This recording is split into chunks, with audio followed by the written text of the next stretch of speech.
Você já deve ter ouvido falar a expressão espírito de porco, ou você deve ter usado também. Tal pessoa tem um espírito de porco, ou espírito de porco, muito comum na nossa fala.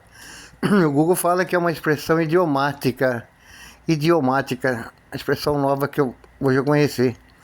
É uma expressão idiomática porque expressão idiomática como, por exemplo, fulano de tal, na festa, bebeu tanto que soltou as frangas, né?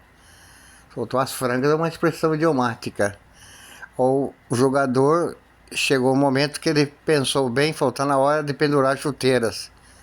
É outra expressão idiomática, utilizada para dar outras conotações. Você deve conhecer outras expressões idiomáticas, como andar nas nuvens, né? Arregaçar as mangas, e outras, né? Que a gente conhece. E você pode aí depois recordar, ou até criar alguma expressão idiomática no seu mundo, com alguma conotação, certo? E uma delas essa do espírito de porco, para mim, eu acho que como o Google fala, que é uma expressão idiomática. Para dizer o quê, né? É uma pessoa pirracenta, uma pessoa que vai dar sempre contra a outra pessoa, contra o grupo, uma pessoa ranzinza, uma pessoa inconveniente, uma pessoa atrapalhada, uma pessoa que estraga tudo, estraga prazer, né? É o espírito de porco. E nós estamos cercados, às vezes, nas nossas relações, de espírito de porco. Ou às vezes eu acho que nós fazemos o papel também de espírito de porco quando agimos dessa forma. Então uma mulher perguntou esse dia para mim, lá em Pirassununga, na porta da igreja, qual seria o sentido dessa expressão. Então o Google fala tudo isso, né? Mas eu tenho um exemplo que me explicou muito bem o espírito de porco. Que explica bem, a pessoa que sempre dá o contrário, sempre vai para o outro lado, né? Eu fui visitar uma vez um senhor, fui benzer um sítio, e quando eu cheguei lá, o senhor falou assim, ô Frei, espera um pouquinho aí que eu já vou atender o senhor. Deixa eu trancar esses porquinhos que escaparam lá do chiqueiro, eram uns filhotes de porco, leitãozinho.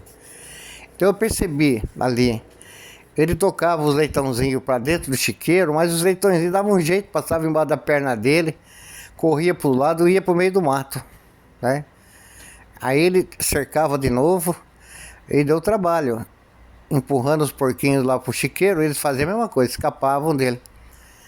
Eu falei para ele, se o senhor tocar os porquinhos, né, pro meio do mato, será que eles vão vir no chiqueiro? Ele falou assim para mim, olha, eu não tentei isso não, mas como tem a história, né, o porquinho é espírito de porco, se eu fizer isso, acho que ele vai pro chiqueiro.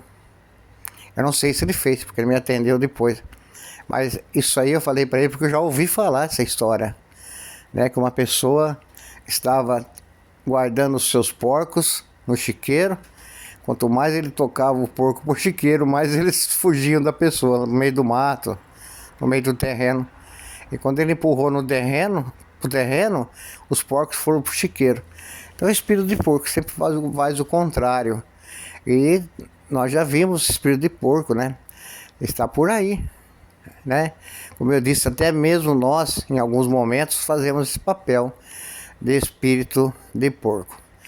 E o espírito de porco tem essa expressão que também se usa na Bíblia. Então também fui pesquisar lá na Bíblia para ver o sentido do espírito de porco lá na Bíblia. Na Bíblia também não é muito diferente.